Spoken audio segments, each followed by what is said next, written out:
start with the Principal McGuire. I usually get the last time slot of the night, so I'm feeling pretty special right now. It's Chris McGuire, principal, Mount Anthony Middle School.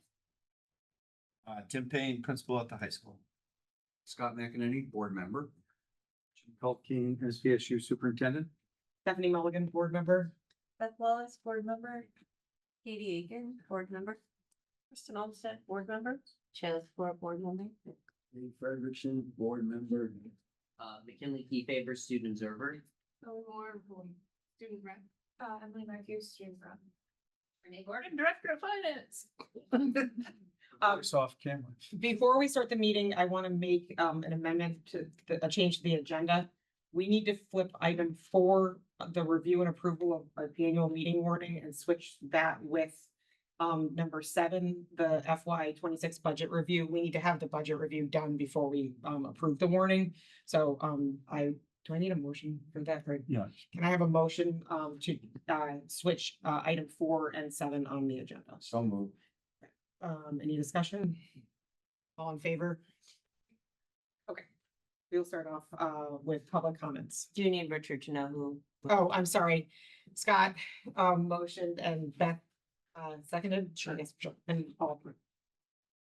Any public comments?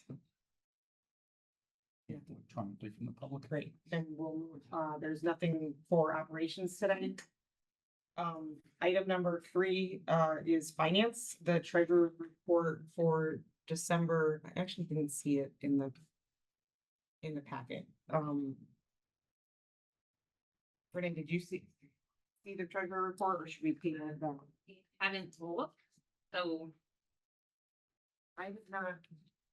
I don't have it like that. You don't have it in, okay. It's on the agenda, but. It is on the we see agenda, it. but we'll Right. wait. It was in the packet, but while I was looking at it online, I got a little notification that it had been moved to the person's like Okay. garbage So, folder. I think we'll table I was like, this. okay. Yeah, we'll take it this and What then that means. look at it for next. All right, that brings us to item number 4, which is FY 26 budget review.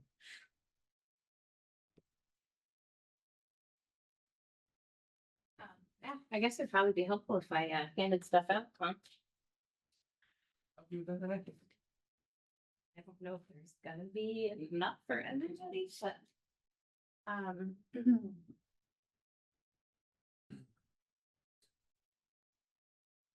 So this was posted with the packet, so it's been up there for a couple of days. Just a couple of things, so, and you do have it's a very abbreviated packet, so I've just given you the budget by category with the associated narrative, the revenue, and our tax rate calculation. So, very quickly, essentially what I went back through our benefits, essentially making sure that there weren't any factors still in there for increased rate projections on top of what we already are projecting. So I pulled out, we actually did have a 1% and a 2% on a couple of things, so I pulled those out. Positions that are currently in the budget, but we don't actually have a candidate for them yet for next year. I pulled those salaries back and the benefits associated with those too. So they're still budgeted, but just at a lower level for both. And so that's your salaries and benefits changes. There was a small amount that I added in for truancy services, so that's under your contracted services. And that essentially brings us down to an overall budget increase of 7.08% when we back out Southwest Tech at 6.64. So this 7.08% increase is down from the last draft that you had that was 7.95. On the revenue side, I have I think there's 3 tuitioning students right now coming in from out of district. So we've got those in the budget for revenue, which I didn't have in the previous draft. And then I bumped back up the investment earnings, so the interest, and then the Southwest Tech salary reimbursement lines. So that helped bring our general state support grant or education spending figure down from what we saw in a previous draft of 10.39%. Increase down to just over 9%. And then, just as a reminder, this is the amount of money that we're requesting from the education fund. And this is the figure that we compare to the tax commissioner's December 1st letter, which the overall projected increase statewide was an average of 6.1%. So we are over that. But again, this is, statewide, so we also have other districts within the SU that are under that and that are even decreases. So hopefully it all shakes out well in the end. And then the final page in your packet, we did receive a new version of a long-term weighted average daily membership on Monday. So I went ahead and updated those counts for both the elementary and secondary level. And then when we blend those rates, I apologize, it's going to get awfully small on the screen. It actually does look, at this point, to the best of our knowledge, with the numbers that we have, several of the towns will be seeing rate decreases compared to this year. So rather minimal for Bennington. Pownell would be the biggest increase of projected right now at about 6 cents or 4.5%. Shaftesbury down about 1%. Woodford up less than a penny, and then North Bennington and the Shaftesbury ID district have significant reductions, and that's attributable to a couple of things. I mean, their budget is significantly down, but they also benefit from one of the legislative kind of safeguards that got brought in with the new student weighting. They were impacted greatly by that. So there's a 5-year progression. So kind of working them into that weighting. So that is where things stand right now. Happy to answer any questions.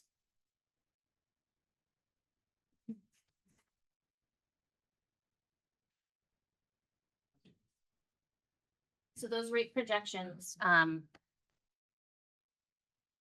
Bennington, Pownell, Shaftesbury, Woodford are pretty much set because the SVU ESD has approved their budget and they warned it last night. So those numbers are set.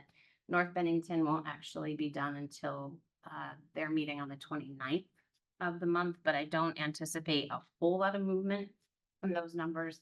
The only variable that still needs to be worked out is what the tuition for the village school is going to be. So the only other things that would be changing that is whatever the board decides, if there's any changes that want to be made to the draft that's before you. Sorry, you mentioned that the 9.07% is more than the state. So what was the state saying that we were supposed to be targeting? Not necessarily supposed to be, Okay. but what the modeling that the tax commissioner used in association with the joint fiscal office and their projection for what the ed fund could sustain, they were projecting 6.1% Okay. statewide increase. Okay, But again, we have some districts that are Right. going down, some that are over, some that are right in line. right. And to follow up with that, historically, our budget has been lower, correct? I mean, our increase is due to the percentage is due to the lower budget number that we have been supporting over the years. Like we're not, like, we haven't been carrying a higher for people. I know I'm gonna butcher the version of it. And so you can probably clarify, but like we have been, we're still funding our education system less than other districts. Is that? I don't know what averages are gonna look like just yet. Because, everybody's kind of in the same predicament we are right now, trying to nail things down. So there will be likely a data collection, or even just amongst business managers, kind of trying to feel out where most people have ended up with education spending per pupil. This past year, we were definitely on the low side. We're only at 10,888, I think is where we are. Mount Anthony for this year, so I do anticipate that to be probably on the lower side again, given that, the threshold that would put us into excess spending penalty is 15,926, so we're not even anywhere near that dollar figure to go into a penalty situation with the tax rates. I think my only other question, if no one else has a question, is about our debt service. I know that we have, like, we have the bonds expiring so that we are not budgeting for those payments. Do you think that we're putting ourselves at a disadvantage when we need, and this isn't a Spinelli thing, this is just in general, like, when we need something else to take on debt for something in the district, and it will make because everybody's percentage focus, it's gonna make our percentage look higher when we do go back for some other, Payment, yes. sure. I don't think you're at a disadvantage because I mean, that's the typical, situation that most school districts are in when they find that they need to take out a bond. The current legislation right now actually penalizes new bonds coming on, so it actually, you don't get to factor that out of the calculation when doing excess spending. The other thing that the board could consider is setting up a specific reserve fund for capital improvements, and then you could start contributing to that. I mean, you already have $1.1 million in a basically undesignated reserve fund.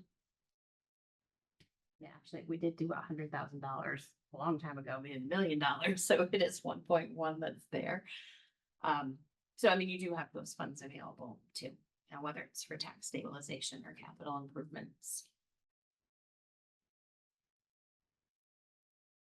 Guess I just haven't seen much from the governor, and maybe I haven't been following it enough, but the governor hasn't indicated how we're going to deal with the eroding infrastructure for our schools in the state of Vermont, right? So we are discouraging bond payments, right? And we don't have a funding mechanism from the state, and we have an aging infrastructure, physical infrastructure building. How are we as a district? I mean, this might be a broader question than today, but we should be talking as a district about how we're going to protect ourselves when our aging high school in particular needs work. I think, and it would feel like a slippery slope to me to say, well, we've been paying X amount. Let's just keep on paying that and putting it in a fund to the taxpayer who says, well, no, I want that. We paid that bill. We want that to go away. We want our taxes to go down as a result. Yeah, I'm not No, advocating. I know for it. you're not. think It's more a- I think I'm struggling because unless we start deciding, and this probably is not the year because we're already so close to it, but if we decide in future years that we set up reserve funds for capital improvements, like Southwest Tech, I think has had it for years, right? That's how they paid for, various things. I think they ask every year. If the state's not giving us a way, No. they're not encouraging debt bond, and they're not giving us a construction, an avenue for construction, how do we maintain our schools? They have been exploring, revisiting the school construction aid, with all the facilities investigations that they've been doing. Every professional group, from the superintendents to the school board association to the business officials, we're all advocating for some type of funding mechanism for building construction. Yeah, but it just hasn't been announced yet how it's actually gonna work. We are anticipating, some big changes coming from the governor and his budget announcement in the next couple of weeks. So that could be part of it. Mr. Payne? Sorry. You provided a handout at the last, or you referenced a handout at the last board meeting explaining the funding mechanism in the state of Vermont. And am I correct in understanding that fiscally responsible at the Bennington level, which has been my experience for 10, 20 years, doesn't mean you get lower taxes? That's not how it works. Oh, no. Okay, because Scott made a reference to that, and I think people are under the misconception that if you drive down the local budget, you get lower taxes. No, And I'm not disagreeing with, I just, No, for the people who, the folks who tune into this, it should be fair to be repeated that just because you're responsible and you keep a low budget, doesn't mean you get lower taxes. It's dependent on what the state is spending. And so many other factors as well. So even like we look at this budget, it's up 7%. But when you look at two of the towns, actually four of the municipalities within the union are gonna see a tax decrease. So it just, you never really know. It's kind of a roller coaster with how all the numbers shake out. And they're only estimates at this point too, because we don't know what's gonna happen with the property yield that the legislature doesn't set until much later in their session, because they actually get the liberty of taking all the budget collections to know how much they have to raise to then set that rate. timeline of the whole process is out of whack. And I said this at the Union Elementary meeting last night, that these discussions about changing the funding formula should have happened way before Renee has to set budgets to get it by law before the voters. And we are a little concerned about governor's proposal, though something very valid about the funding formulas. Are we talking this year, or are we talking that going forward, this is how we're gonna change it? Because change it this far along in the process is gonna be difficult for us and very confusing for the taxpayers. Yeah, so he mentioned an entirely new student-centered funding formula that he'll be introducing in the next couple of weeks. But we do our due diligence and go by the rules that are currently in place. Scott's made a motion to approve the budget. Is there, Sheila have a second? Any discussion? All in favor? Aye. So the 35, 672, 429. 5, 6, 7, 672, 429. Thank you. We will move on to the consent agenda. Can I have a motion to approve the minutes, warrants, there's no retirements, leave of absence, resignations, and nomination? Second. Shayla, make motion, Scott seconded. Any discussion? Favor? Aye. Okay. We are moving on to review and approve the annual meeting. It's a good thing I had this ready because you didn't give me a lot of time. I should have moved it until after the reports. That was my hope, was that I was gonna have time to fix it, but I did it ahead of time. So, the warning that was, I'm pretty sure I gave it to Amy to include in the packet. We do have the floor meeting set, as we did this past year for 6 o'clock here in this room, with the remote option that we're required to have. SBU ESD will be meeting at 6:15, also in this room. Southwest Tech is changing their venue and time, so they're actually going to be 6:30 over at the firehouse before the town of Bennington meets at 7. So that is set here in the warning. The articles that are typically voted on from the floor, no changes to those, just updates to dates. We do have several director positions that are going to be coming up for vote. So the clerk position is up, the treasurer position's up, and then several of the board of directors seats. I think we only have one appointee. So if you want to run, or if you want to stay on the board, you actually have to run unless you come back and get appointed again. The other one that you're seeing on here as an expired term, actually both panel seats have been vacant for a couple of years now. So not all of them are 3-year terms. There's kind of a stagger in all of them. And I have confirmed all of these with our district clerk. And then the final article is the budget article. So just based on the budget that you just adopted, we do have to reintroduce some language that was removed for this current fiscal year. But we do have to reintroduce that per pupil education spending. So there you have the dollar figure of 10,882, which is a 7.3% increase over our current year's education spending per pupil. And then all the other information on here is when the polls are open, and then all the other legal requirements that we need to have. So again, happy to answer any questions. Otherwise, we would just need a motion to adopt the warning and circulate it for signatures. So moved. I made the motion, Sheila seconded. Any discussion? All in favor? I'm gonna pass around, I've got the warrant and, on the warning, you'll find your name, so there's a specific spot for you to sign. Thank you. Is entering the meeting now, so I'm assuming that we're still meeting at 6 o'clock. Thank you, Renee. I know that's, I don't know, but it feels like you probably spent a lot of time working on the budget, so I appreciate. My life right now. We have no policies. We'll move on to the administrator's report and start with the student representatives. So it's kind of a busy week, well, busy 2 weeks for since Emma and Anthony. We have testing for finals and midterms for year-long classes next week. And then after that, it'll be the end of the semester, then students will be moving on to their second semester classes and continuing their year-long classes. And the music department auditions for the spring musical Fix are coming up.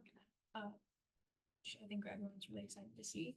And then for sports, the girls varsity basketball team has a home game tomorrow at 7 versus Springfield. The boys varsity basketball team has home game at 2:30 this Saturday versus Bradford.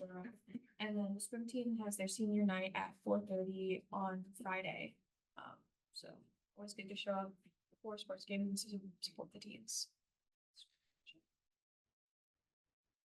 Short and sweet, I guess.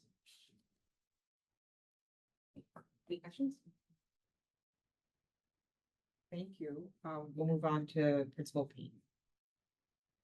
Just a couple of really quick things. A reminder to high school families that in the months of January and February, we have a half day every Wednesday. It's an 11:05 release for high school students. A reminder to students who attend Southwest Tech. Southwest Tech will have a full school day, so if you're a junior in a first year program, you still have access to that for lunch, so please check in with your teachers around that. We have an open house for semester 2. It is scheduled for Thursday, February 13th at 6 p.m. Inviting families to come in and meet teachers as they start the second semester. I appreciate the note for the swim meet. There's a swim meet going on right now with the very cold temperatures predicted for the next 10 days. If you're looking for somewhere warm to hang out, Bennington Rec's an excellent spot. It's about 80 degrees and it's fun watching kids swim. So I encourage you to go up there.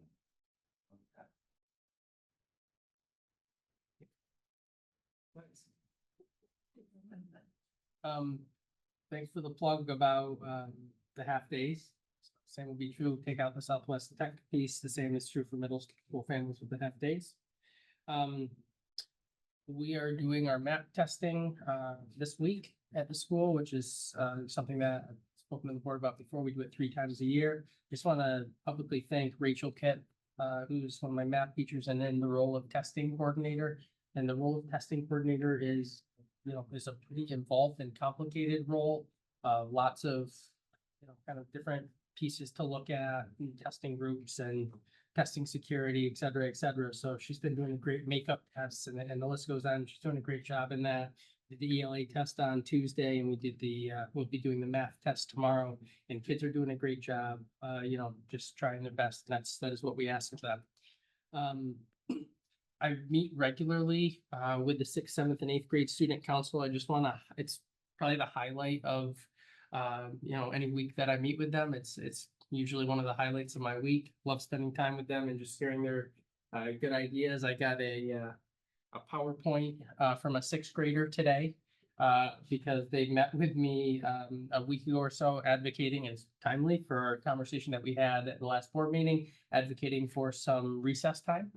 And so we have, in the past, when the weather's a little warmer, brought students outside, after they finish their lunch. We have a half-hour lunch mod. The state says, you know, we need to have the half-hour lunch mod, but it does not take, sixth, seventh, and eighth graders a half hour to eat lunch. So, you know, once they're done, in the past, we have, times, you know, sometimes we brought them outside to, get some run around a little bit, play, with some balls and different things that we bring out. So I am working with my admin team and trying to, accommodate that. It's just around making sure that we have appropriate staffing in the cafeteria, and 'cause not every kid wants to go outside. And so making sure that we have appropriate staffing in both places, that's really the biggest challenge. But it was nice to, meet with the sixth grade student council rep a week later, hey, did you get my email, Mr. McGuire? I'm like, oh, my emails? And that's how I checked it today, and it was a nice PowerPoint for me to review with pros and cons and all these details about recess. Pretty neat.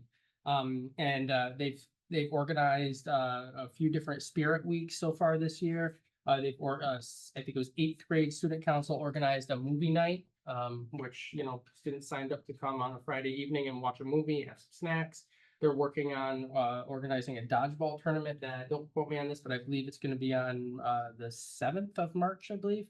And I also have, I think it's eighth grade student council as well, looking at possibly bringing a talent show in the spring. So they're an active group. It's something I'm really proud of, that they're, it really fizzled out a little bit during COVID. And it's really coming back strong. So I enjoy working with them very much. We have a winter carnival that we have every year. I think before Mr. Payne was the principal at the middle school, so it's been a while now. And our winter carnival date will be March 15th, which is a Saturday. There's games, prizes. It's been pretty popular with the community. Middle schoolers come in and help run different events with their teams, with their teachers. It's a fundraising event for teams at the school. So I encourage you to come check that out.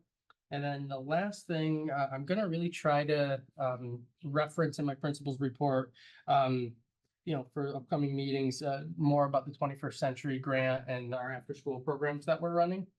And so Kelly Brooks is my site coordinator at the school level. He's very involved every day after school with organizing and supporting students in these activities. And I got a nice email this morning from him, and Mrs. Seneca and Mrs. Boudreau also, saw the email, I believe. Some others were on there. And we had a program going to do downhill skiing at Willard Mountain.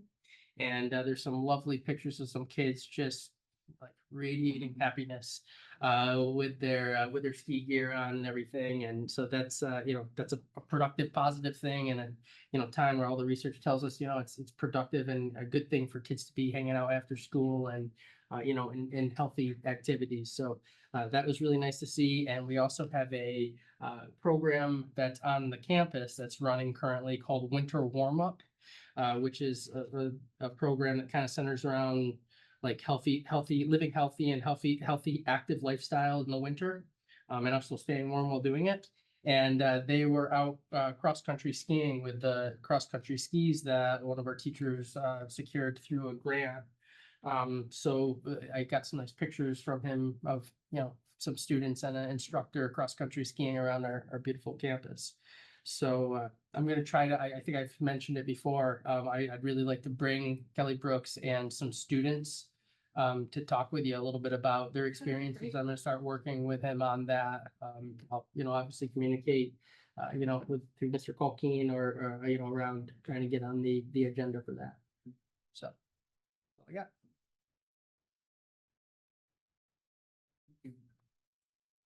I have one, and superintendent's Yeah, report's not on the agenda, but I do have one thing. This was a request from a board member at a previous meeting about MAU turnover rates, and I had the HR director put this together for you.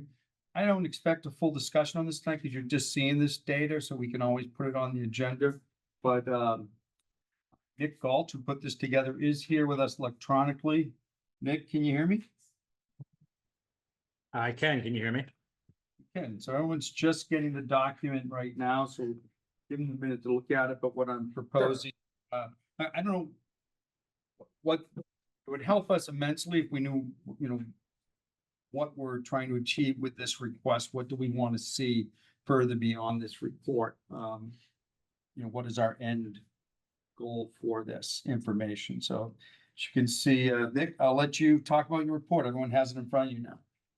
Yeah, for those of you who were on or tuned into the SVSU board meeting back in June, they had asked for something similar, also with an emphasis on the exit interview process. So what I've done here is going back 6 years, which is as far back as we have data that I can say reliably is accurate in terms of, good tracking of terminations, resignations, things like that, as well as staffing numbers. Based on our payroll systems. I went back 6 years and calculated our turnover rates for the district as a whole, and then also broke it into categories of instructional and non-instructional.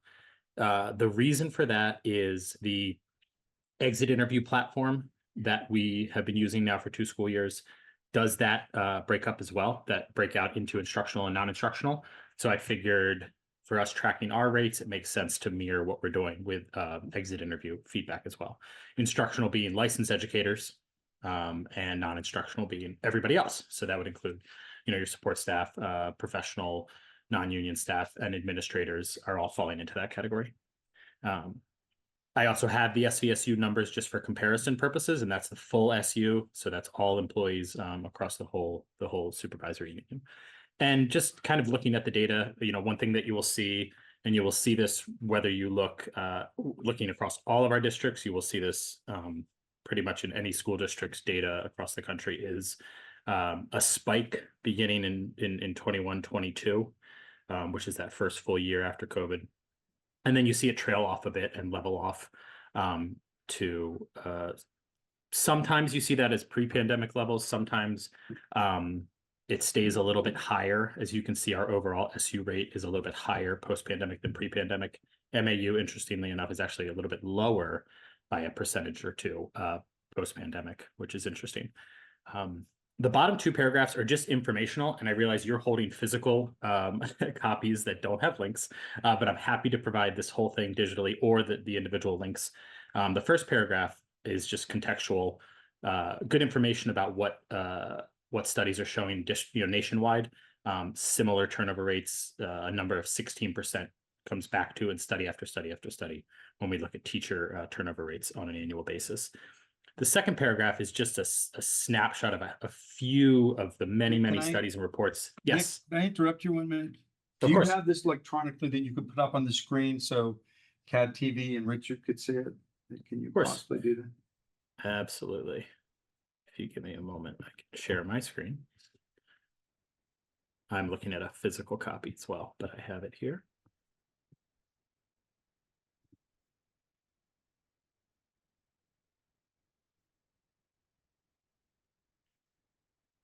There we go. And Richard, we can send you a hard copy for the minutes. Yep. So like I said, the first paragraph is just contextual. What are we seeing across the country? The second paragraph is just a handful of the many studies and reports that are out there that are really looking into and digging into teacher turnover, teacher retention, teacher recruitment in this post-pandemic world that we're living in. I would advise anybody with even a tiny interest to read a few of these, especially the National Library of Medicine study was really interesting. None of these are super long. It just helps to put everything in context, I think, about what we're seeing in our schools. There are certainly challenges that we have that are unique to us, but there are so many challenges that are state and nationwide that we're up against, just like everybody else. And so it's just interesting reads to read this and see sort of a reflection of some of the things that we're navigating when it comes to recruitment and retention. Can I ask you to scroll up and leave it there for a while for, I don't think, we had it up electronic for the beginning part of the, just so the MAU Sure. Statistics could be seen. And again, for those who couldn't see it, when I was discussing it, you'll see the MAU overall district. So all staff in the district in that first block of data. And then below that is that same data split out into instructional and non-instructional and the different numbers that represented. This seems a good time to just mention that when I was at the Vermont State School Boards Association meeting, they had a special presentation from school board members who have different limitations, I would say, and how it's really important to have documents like this not only available ahead of time so that people can have access to them and process them. But also if we had someone, for example, who is blind and might need to have a way of, like, if you hand this paper to a blind person, they can't see the information.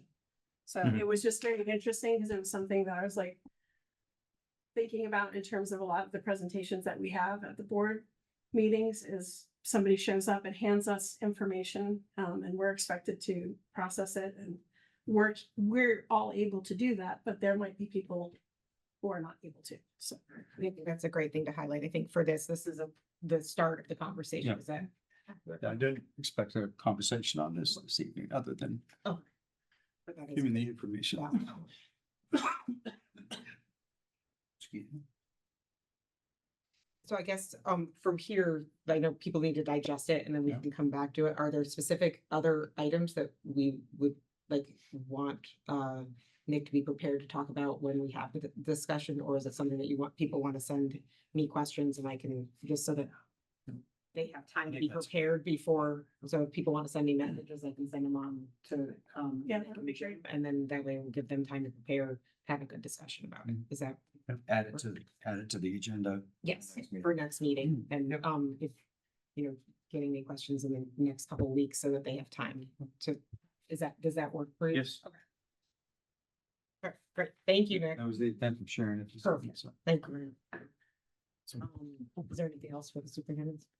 Point out for me, we do not typically meet in the month of February unless there is a need and the chair calls a special meeting. Because then we're gonna have the March. Right, because we have, the budget is set. And we have such a changeover in the March meeting. Reorganize in March. And we're- my last name. Rerun, that's one. Oh. Switching back to the Consider. elementary board. or- I'm gonna take some time, Thank you. focus on my kids. What? Thank you for Yeah. serving. I might have spoken to someone who pulled it. Yes, me too. I made sure it was being pulled. I would have run if it wasn't, but.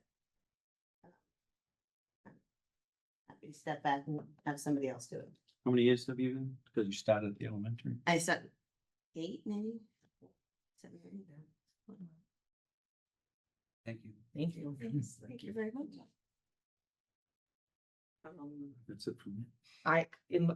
I don't see it, I'm okay to not have a meeting in February unless the rest of the group feels the need to have a meeting. I know that March is gonna be fairly busy with the reorganization meeting. Right. Your regular meeting might fall in February break. Vacation. Uh, And the reason we typically, just as a reminder, is because there could be potentially so much board changeover that having any type of meaningful discussion would only have to be repeated. So unless somebody has a strong feeling. And it doesn't mean that an issue may come up that we need to call a special meeting, which has happened occasionally.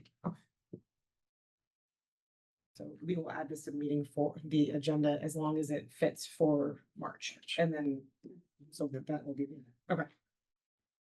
It would be helpful if they have specific question on where they want to go with this information or what else they would like to see. Even if you are leaving the board, you could send it. Okay, great. I don't have anything for a chair's report this evening. And we have just an FYI, there's the budget status is in the Dropbox or on the web, so. Is it okay as part of the chair's report to give a brief update for, as far as SU? Please. Okay, Nick, are you still on? Yes, yes. I am here. I was just muted. Yes. Okay, I just wanted to give a brief update, obviously on the superintendent, or sorry, on the SU board. The main focus right now is the superintendent search. We've heard he's moving on. And so with that, there's a lot of work that's been going into the superintendent search process. And that right now has really been two things as far as requesting applicants to be on the search committee, which, and that's why Nick, I asked if you were gonna be in, was it 46, 47 applicants we had? 47 applicants, yep. We had 47 applicants to be on the search committee. We had 6 spots to fill. And with that, we chose to look at many factors, and to include representatives from various areas, to serve on that committee. So that process is done, and the people who have been selected have been reached out to. The other initial bit of work that we've done is a survey, and I have the numbers in front of me here, asking the community what is important to them as we look for a new superintendent, and this is going to be presented to the SU, but just nice, really, really solid community engagement. There were 166 responses to that survey that we've been able to summarize into some really meaningful data that will be shared. So that will also be, I think, helpful as we go through the process in choosing who the next superintendent will be among the applicants. And I have heard through the grapevine that we have applications coming in. So They actually received an email. I think the group settled on a date and we're meeting okay, on Monday, for the kickoff. for the kickoff. So Meeting, so. while there may not be a MAU meeting in the month of February, I can assure you Yeah, that there's sure. going to be some Yeah, other. sure. And I believe Amy just warned that meeting also. I thought I saw that in the inbox, so that I think that is it is a. It's Monday. Yes. Excellent. That's all. And if there's any questions, I'll do my best to answer them. All right, what time is the meeting? 10:30. In the morning?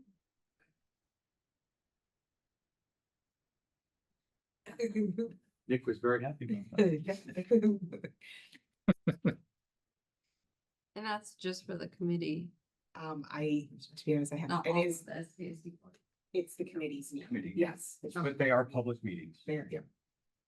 And I believe there's a Zoom link that she had posted on the, agenda. All right, thank you, Scott. Anything else? I have a motion to adjourn. Wait. Oh, sorry. Oh, no. I'm that person. I was just checking the meeting minutes that I missed at the beginning of the summer. I just wanted to acknowledge that one of our foreign language teachers at the middle school passed away late this fall. Mr. Dean Shishko. Just wanted to acknowledge that, express sympathies for his family, and thank you for his service.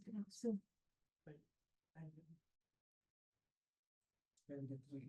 It fell very closely to our meeting. I have a motion to adjourn. Okay. All in favor? Aye. Thank you. Great trip. Thank you very much.